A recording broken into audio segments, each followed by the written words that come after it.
Yes. What's up, everybody? I'm heading on a little trip. Me and Christopher are running up to Covington, Kentucky. Why, you may ask? Well, it's not just to go get Skyline chili, which we are going to do that. It's not to find a Buc-ee's, which we are going to try to do that. I'm going to pick something up. I'll show you later.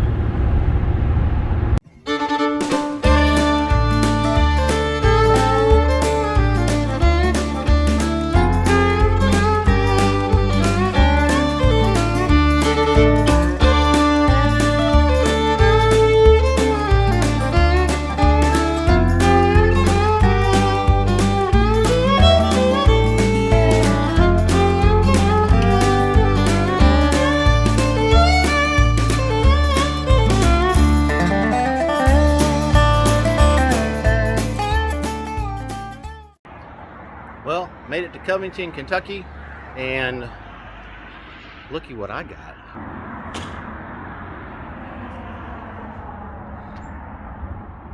The Perception Outlaw 11.5, baby.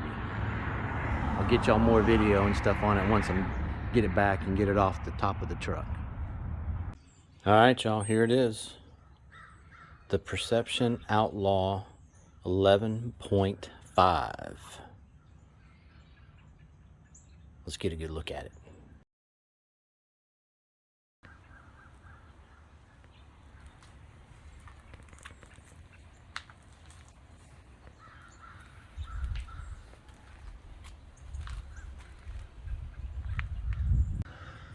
All right, hope you guys can hear me. Hope everything's going well for everyone in this new year. Just wanted to give you a quick video. For some reason, my phone is not letting me switch my view. So I don't know what's wrong. I dropped it the other day while I was on vacation. Had a guy come and fix the screen because the screen was cracked, and now my front camera won't work. So I don't know. I'm gonna have to get somebody to look at that, I guess. But anyway, we'll get you a little view of this, and then hopefully soon, if the weather holds out, I'll be able to get on the water and show you guys a little bit of what it can do out on the water. Well, let's go front to back. Grab handle is built in, which I like. The guy I bought it from had a rope tied to it. I may or may not leave that on. But underneath, it has a concave area underneath where you can grab underneath it. It also has one on this side of it. It's got like an edge, and you can grab it there, which is pretty cool to have it on both sides, depending on how you want to grab it. Storage up front. This kayak does not have any internal storage. There are 3 areas where you can drill or cut out openings. They have them kind of marked. You got one in the middle here, one in the back, which I'll probably do once I put my trolling motor on, and there's one underneath the little cover here. One thing this does is, obviously you can put your stuff underneath it and keep it in place where you want it if you're out and about, if you're going for a day or 2 or whatever it may be. Also, it has a location here where you can drill it out if you want access there for hull access. It also has something pretty cool in the front. There are 3 of these spots, and I'll kind of show you one at a time. This tells you this is for basically for additional mounts. If you want to put something in here, you can buy these little ball mounts. I don't know if I'm going to buy them or not, or what I'm going to do, but this has an interesting kind of groove to it. You probably can't see it with this video. It's a little dark out here, just because I'm in the shade. But you can put them in there, and they're like a ball mount. I'll try to put a picture maybe somewhere up here when I do the video to show you what I'm talking about. But it's either a 1 inch or a 1.5 inch, and they screw in. It's got a little flat platform on it, and then there's a ball mount, just like for a Scotty mount or something like that. And then you can attach any kind of accessory that you want. They have this scupper here, which is actually what most people will, where they will mount their transducer through here, and there's an area on the bottom, I'll show you in a minute, that you can mount your transducer. These little plugs have little caps that go on them. They don't go all the way through, they don't go into the hull, so there's not a little water in it, and it's kind of nice to have 3 right up in the front. I'm not sure what I'll do, if I'll put my transducer through this one and then mount it there. I kind of like the idea of having my camera in the middle to shoot straight back for video, but I may mount it on the side. My luck, I mount it on the side and it'll fall in the water, so I may probably still mount it here, and then just still run my transducer through here, but just run it up maybe to one of the ones on the outside, either to the right or to the left. Lots of scupper holes. There's 1, 2, 3, 4, 5, 6, 7, 8, 9 scupper holes in this kayak. Again, this is 11.5, 11.5 foot, and this is a stand-up kayak. You can stand up and paddle from what I've seen on videos. You can also stand up and fish, cast. All that is supposed to work great. It's a little over or right around 35 inches wide, so it should be super stable. The way it's built is kind of pontoonish. I'll show you that too when I get to the bottom. Working through, it's got some nice pads here. It's very stable. This should be fairly good in grip if it gets wet. Also, oh, I forgot, let me go back up to the front. This also doubles as a paddle holder. There's a little slip here that you can slide your paddle up underneath it and run up to the front. I probably should get my paddle so I can show you what it does, but we'll get to that. You can also set the paddle when you're in stand-up mode. You can set the paddle right in the gap and it sets it down at an angle so it's easier to grab it as you're standing up.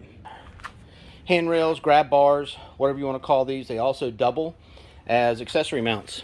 You have to get a specific one or kind of mod your own, which is probably what I'm going to do for this rail. This is a little wider than a lot of the other mounts, but as you can see, the really cool, one of the cool things about this is there's a lot of drainage, like channels, ports, all that kind of stuff. So stuff should go where it's supposed to go.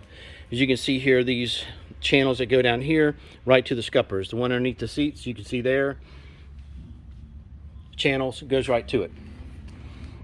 So these doubles as carry handles and as rail mounts. So I'm not sure exactly what I'll do. I've heard some people say that they're a little close to the seat for when you're paddling to put any kind of accessory that's maybe too tall.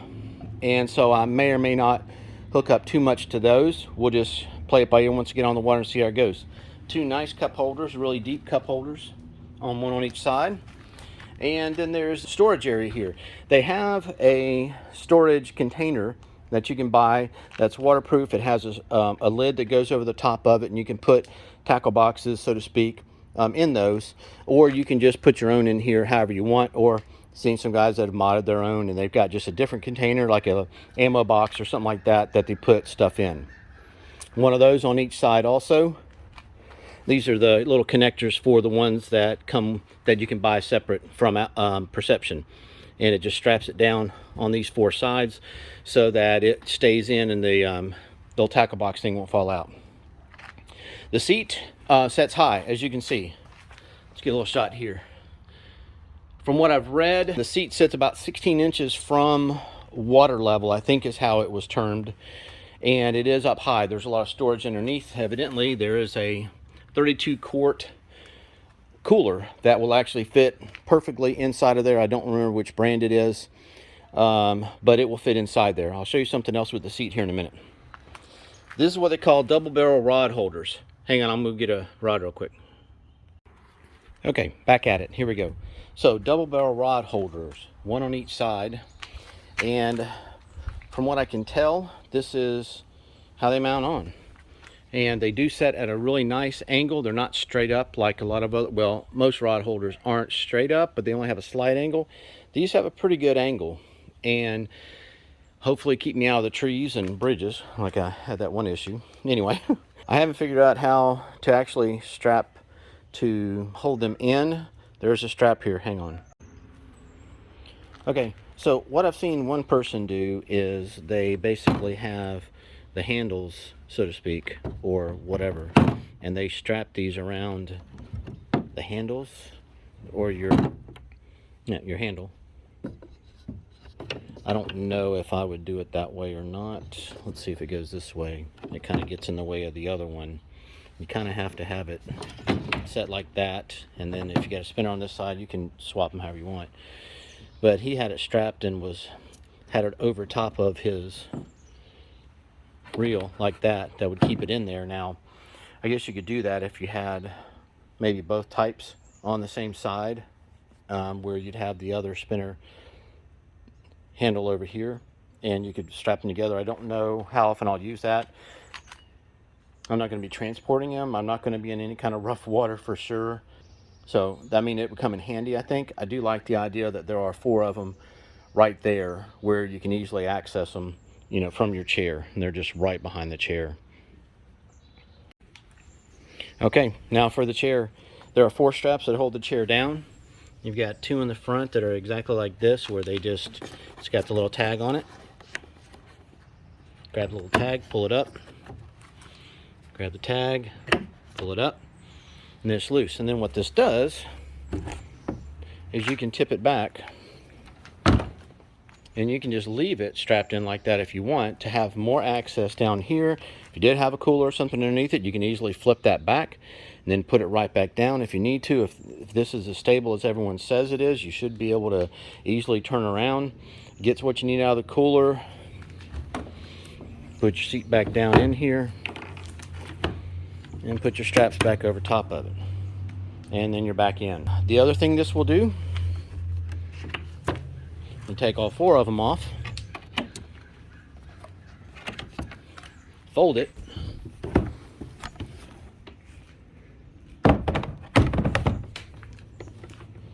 and it sets in this groove back behind. So what it does is when you take it all the way off, you see the big groove in the back here.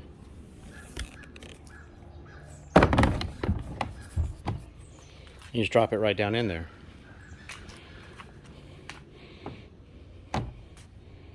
And you could leave it in there if you wanted to, if you just want to stand up and fish or whatever you wanted to do.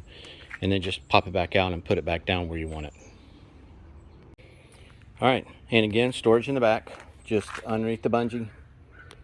There aren't any rails back here or anything, which would be kind of cool. My plan is that here in the back, it's got a concave area already built in. Let me move my rods out of the way. So this is already built into the back, a nice concave area that you can mount. I'll have to cut an access hole here, and so that I can get to any type, well, so I can really, I won't need to wire anything underneath there, because the way I think I'm going to do it is I'll mount it in the same trolling motor that I already have, and I'll just run my wiring out over here to my battery, which most likely I'll put my battery under the seat. I'll find a way to kind of mount it and make it nice and stable under the seat. Leave this for storage. This, I'll need that access so that I can support under where I'm mounting the trolling motor and on top, so that it's not just, you know, flapping around on the plastic. And then that's down the road a little bit with winter here. We'll see. It may be a minute before I get to the trolling motor part. Also, the back has another grip. It's just a concave kind of area that you can slide your fingers up to pick this up. A little heavy and unstable from the back, but picking it up. And let me flip this thing over. One other thing I'll show you real quick. Well, maybe 2 things. The guy I bought it from, so this is a used one. I don't know if that's obvious or not, but it is. It's used. New, these are going for about $930. At least the blue ones are. For some reason, Perception likes the blue one just like I do, so they charge more for the blue one. So about 930 bucks, then plus tax. And if you're lucky and you don't have to pay shipping or something, then it's not that bad probably. But I got this for 450 bucks, Facebook Marketplace. And I had to drive up to Kentucky to get it, but I figured it was worth it with the savings I had. And he's got the anchor trolley built in. I don't know how much I'll use that. I've never been real interested in anchor trolleys. For one, it puts holes on the side of your boat, which may or may not be a problem depending on how well they were put in. Might use it, I may not use it. I'll probably end up checking it though to make sure that everything is sealed off appropriately. This did have some, well, it had ice in it technically. When I went and got it, it was cold, and the water that had gotten in it somehow had frozen. Since there are no access hole or access ports on this, the water either got in through where the anchor trolley is mounted, or it got in somehow through the bottom. There's a little hole in the bottom. I'll kind of show you that. At least I think it is, and I'm going to be working on fixing that too. But since there are no access holes for water to get in, it got in somehow. It was more than just condensation, but it was ice, and then finally thawed out, and I think I finally got it all out. But the guy had this. I'll slide this underneath here so you can kind of see how this works. If you're sitting on your kayak, boom, slide that underneath here. You can let it sit anywhere you want. It can either sit over here on this little lip. I don't know if that's what's for. People have been saying that they're trying to figure out what this lip is for. It could be for that because it does fit nice right there. Slide it right up in if you're not using it. The other thing is if you're standing up, see if I can do this while I'm standing up and doing this with one hand. You can put it right into the front and it'll sit just like that in that gap. And from what I've understood, that is something that they planned into it. And then if you're standing, it's easier to access your paddle. You don't have to bend over or sit back down to grab your paddle. You're already standing, you just grab it, take it back out, paddle. So it's a pretty cool concept in what they came up with. So the paddle that came with it is a Bending Branches Angler Classic. I looked this one up online. I didn't do a lot of research because I didn't really care. It's as far as, you know, I knew that Bending Branches was a good brand. This is like a $90-something paddle, I guess. And it's already got measurements on it for you, you know, if you don't have your tape with you. It's got the little hook built into the end, which I think is for lure retrieval from what I understand. So it's a nice paddle. It's longer than my current paddle. So I'll be up higher when I'm paddling. So it'll be nice to have a longer paddle to do that with. So just kind of give you the long shot of this. You can kind of see the way this is kind of pontooned out. Let me switch my view. It's kind of pontooned out. When I get back to the back, you can see it even more. It's almost like a tri-hole in the back. So you got this huge concave area. It's your middle area. Another one on the outside. This is the grip I was talking about on the other side you can grab. And then up here is where you can mount your transducer. Hopefully my transducer is short enough to fit in there once I start. If I upgrade my transducer anyway. But it's already got screw holes built in. Goes right through the port that I showed you guys. So nice little feature there. This is where I think I've got a problem. There are some pretty rough scrapes here and here that look like they may go through. There's little scratches up here, but these just seem normal. I have not seen anything else. There's some little gouges here and there, but they don't go through. So I'm gonna have to do a little bit better inspection on it to see what we can come up with and what might be the issue. I've been told that these don't go all the way through. They're kind of like, well, not well nuts, but they're molded in as far as the thread part, and then you just screw down in and hold these in, but they don't go all the way through, so it shouldn't be that either, unless something is cracked. My guess is, again, either it's the anchor trolley or it's that scrape up in the front, because even these are kind of superficial and it's not really that bad. So like I said, I'm going to work on that. Hopefully I have a little time to do that today to be able to see if I can get that groove, that gouge covered up. Got a little, I don't remember what it's called because I've never used one. This ought to be fun. Watched Chad Hoover show how to get dings and scratches and stuff like that out of your kayak, and I'm going to give that a shot. All right, so here we go. Maybe I can do this where you guys can actually see it. I'll try it from the other side over here.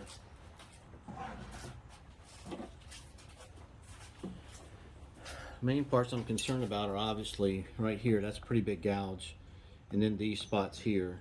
So we're going to just turn this on a little bit. Get it way down. And let's see how this does. That's going to be too much.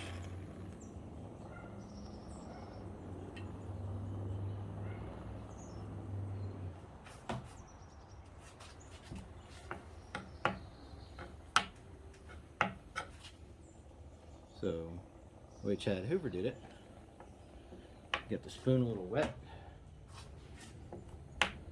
and as it's heating it, he just kind of smoothed it over the spot where the gap was. I've turned this way down. There we go.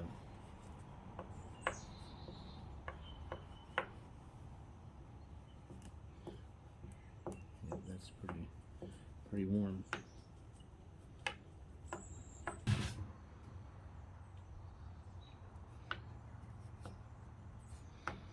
I may need to repair this with something else. I don't think I have enough plastic that I can move actually on this one to get it to cover this gap here.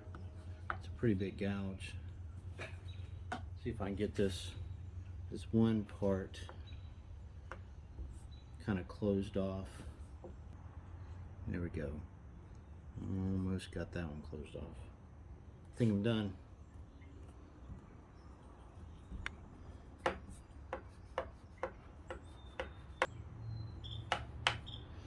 This one, I'm gonna have to do something else, I think.